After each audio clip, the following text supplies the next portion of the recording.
Hey, this is Steve Halleck of TikToking. As always, you can find me at Steve Halleck on Instagram, TikToking.com, obviously, and please hit subscribe here on the channel.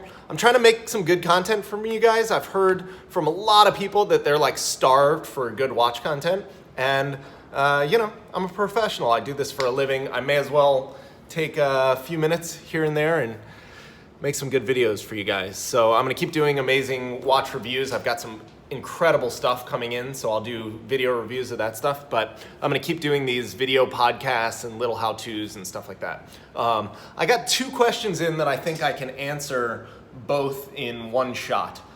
So one that I get a lot is how I got into watches in the watch industry. And another is somebody asked where they can find books or other information on modern independent watches, which the answer is not very good, but I'm gonna answer it in the course of this one other question, I think. Let me square this video up a little. I don't even know where to look here. In any case, okay, so here's my brief history in watches, right? In about 2002, I had started a business and was lucky enough to make a little bit of money, nothing too crazy, and wanted to buy myself a nice watch. I always really liked watches. To me, this was like $5,000, and it was gonna be the watch that I wore every day for the rest of my life.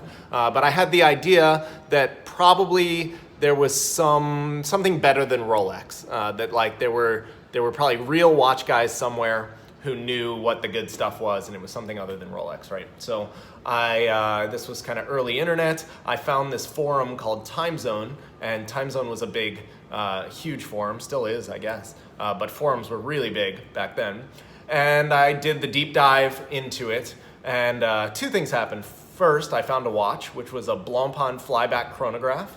It was, of course, a little bit outside of my budget, as I still do, 17 some years later, but although the budget's grown at least.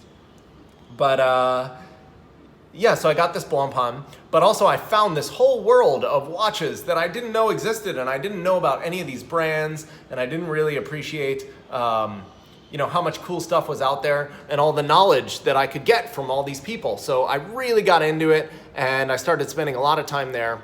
And then eventually I found this other forum called The Purists, and The Purists had a specific AHCI and other independents forum, which is where my mind really blew, right? So they had amazing content on independent watchmakers, which of course, you know, this is still a very, very small world, right? There were probably like a dozen or whatever people creating the majority of the posts. But these guys were in touch with all of the main guys, and what we didn't know was that it happened to be a very special time in independent watchmaking. So here's where you had Philippe Dufour and Vianney Halter and Felix Baumgartner and Max Bucer and all these guys that now we know had created this whole basically subgenre of watches. Were doing it right then. So when I moved out to Los Angeles, Thomas Mao, the founder of the Purists, lives out here, and they would do get-togethers, and I started going to these. Now, if you've been to a watch get-together in the last few years, you have an idea of this that's very different than the reality was back then. Hodinkie's brought all these young, hip, cool people into the watch scene. Back then, it was like me as a 25-year-old guy, and then 8 60-year-old doctors. That was what like a watch meetup was. No offense to you guys, I love you guys, hey. So it was this kind of interesting dynamic. It was a very, very, very, very small niche world. But when these independents would come into town, they would always contact Thomas, and Thomas would do a dinner, and me and these 60-year-old doctors would all come, and we would meet these guys. And at one of these dinners is where I met Max Bucer, and we kind of hit it off. I had driven, at the time I had a street legal Ariel Atom, which is like almost like a go-kart basically, and I drove it to dinner, and I think he was like, who the hell is this guy? Because there was nobody like me going to watch dinners, I don't think, anywhere in the world at the time. And of course, all these independent watchmakers, they were young, right? So they were, I was a little bit younger, but they were much closer to my age than to most of the collectors at the time age. And the collectors kind of didn't totally understand what they were doing, whereas to me it was exactly what I was interested in watches. So anyway, I met these guys, and I also got very close with Thomas and the rest of the Purist group, and I eventually worked with them a little bit. I was a moderator of one of the forums there, and I kind of was an executive staff member helping them. At some point, they merged with another group and tried to monetize the forum, basically. It had never been monetized in any way, and created a new forum called Purist Pro, which now is under the URL Watch Pro site. That's what that is. And so I was helping them with that transition, but it didn't really go that well. Like, there were a lot of cooks in the kitchen, and it was never really put together that well. And I don't think the product is exactly what anybody wanted.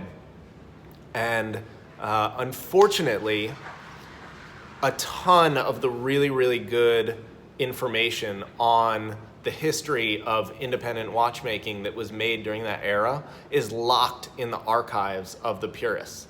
And it's, I don't know if it's impossible to get to. It might be.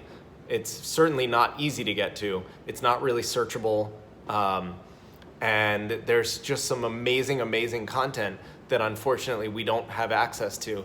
That is really the answer of where, like, if there were a book or if there were something that somebody could get this knowledge on, that's where it all is. But unfortunately, unless you were kind of there and got it in real time, it's more or less gone, which kind of sucks. So at some point, hopefully, one of the people who was there for that whole time, or multiple of us, can kind of pull the information together. And that's kind of what I try to do a little bit with my blog and my podcasts and my video reviews and stuff like that, is kind of put the information that I got and have gotten after being in this area for so long into the public domain, so that you can kind of hear how one piece leads to another, or how these things relate to the history that has been created in this modern, independent, kind of contemporary horology period. Okay, so that's the answer to the second question. Let me keep going on the first. So at some point, Max had started MB&F. He had released HM1, and he was in Los Angeles, and we had a coffee, and he was telling me that he didn't really, that the US was difficult for him. He didn't feel like he was getting traction here necessarily, and didn't really know what to do. And I just said at that coffee, I was like, well, I'll just do it. Like, why don't I just do it? At the time, I think MB&F was 3 people, maybe 4 people. They didn't have any resources. They didn't have any reach. He was kind of winging it. He had never done a small thing. He had come from Winston, the big thing, but this was his baby now. But I really believed in him. Max is just the smartest guy and super trustworthy. He's just a really, really great guy. And so I was like, I'll just do it. I wanted to be involved, and it seemed really cool. I didn't know what I was doing either, and I was just a young kid. And there are a million things that I would have done differently or better or whatever. But like I said, we were all winging it.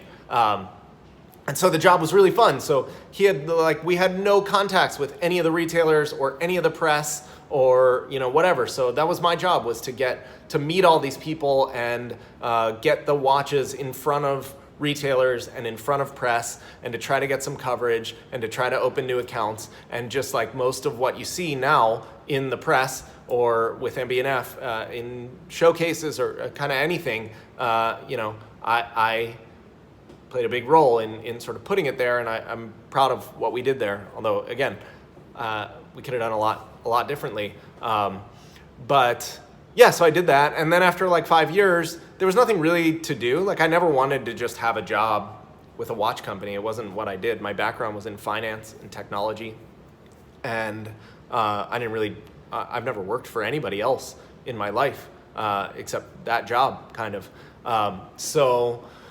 I'd met everybody there. Like, the entrepreneurial part of it, I kind of felt was done. And then it was just sort of servicing the accounts or meeting with the same people, showing the new piece, but they already knew the story of the company, basically. So it wasn't as fun, and it didn't make as much sense. And ultimately, I stopped doing it, basically. Like Max had hired a sales director and a head of communication and a bunch of other people in Switzerland that could do part of the job. And, and now 3 or 4 people all share the duties of the job that I used to do. But I didn't want to, whatever. So stopped that, and I was like, I don't want to be in the watch industry at all. I did a couple consulting jobs, which I would tell you about, but there were NDAs and stuff like that, so maybe one day over coffee. But in general, I was like done with watches. But I was always buying and selling because I was a collector through all of this. I started as a collector, and I always stayed in touch of the stuff that I really loved, which was mainly the independent stuff. It was the exact stuff that I sell now, right? And I was always keeping up with the market and occasionally buying a piece or selling a piece so I could afford another one.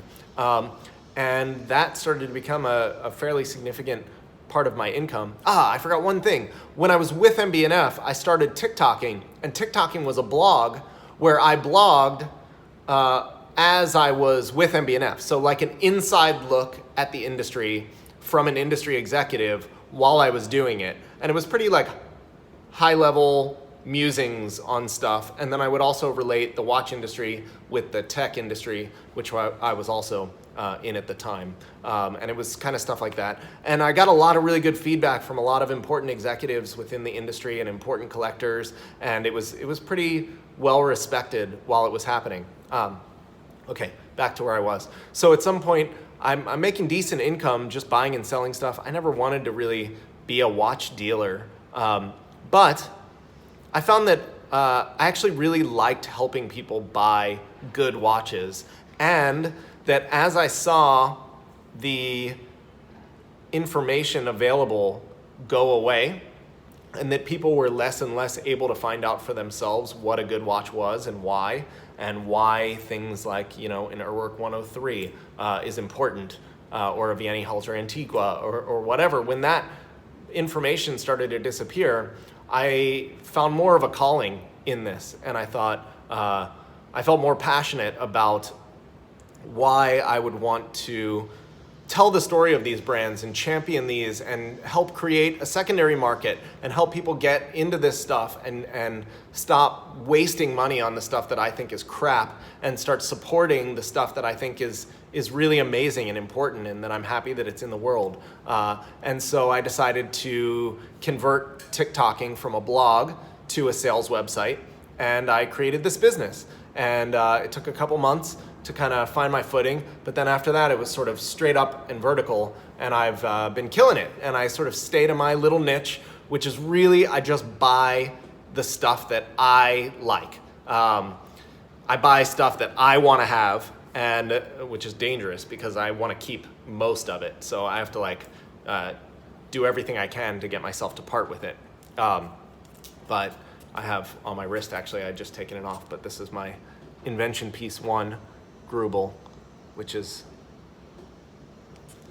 every now and then I gotta snag one for myself. It helps, it helps me not feel deprived as all these things keep going out the door. At least I have something nice. But also I think that it's important to stay a collector. And to really, part of my expertise, I think, is that I have actually owned and worn most of these watches. And there's almost no other dealers on the planet, maybe two or three others, that have actually owned and worn the diverse amount of stuff, especially independent stuff, that I have. And you get a different perspective when you're an actual collector and when you actually wear a thing for a while and live with it and fit it into your life. So anyway, here I am, and this is what I'm doing now. And now I, also try to do these videos, and this is why I do the videos. That story and journey is exactly why it's important to me not to just buy and sell watches and make whatever margin that I can, but help educate and kind of provide value to the world of watchmaking, and to help people make better purchasing decisions and clean up a lot of the things that I think suck. There's a lot of misinformation. There's a lot of no information. There's all sorts of things wrong with the watch industry, and I can't fix all of them. And a lot of them, whatever, you just have to kind of recognize and move on from, but I can do what I can do, and I'm trying. So that's my story. That is where the information is. If you can dig it out, then good for you, but that's where to go look. And I will keep trying to put my version of what I've learned out onto the internet in whatever ways that I can so that it's there. So anyway, I hope this wasn't too boring. I hate talking about myself, so I'm gonna do it all in this one video so I don't have to do it again, and the next person who asks me, I can just refer them to this video. But let's just talk watches from here on out, all right? So click subscribe. Let's do this thing. I'm gonna keep giving you good content here, and stay tuned to the channel because there's a lot of really cool reviews and other stuff coming. So thanks a lot, guys. Bye-bye.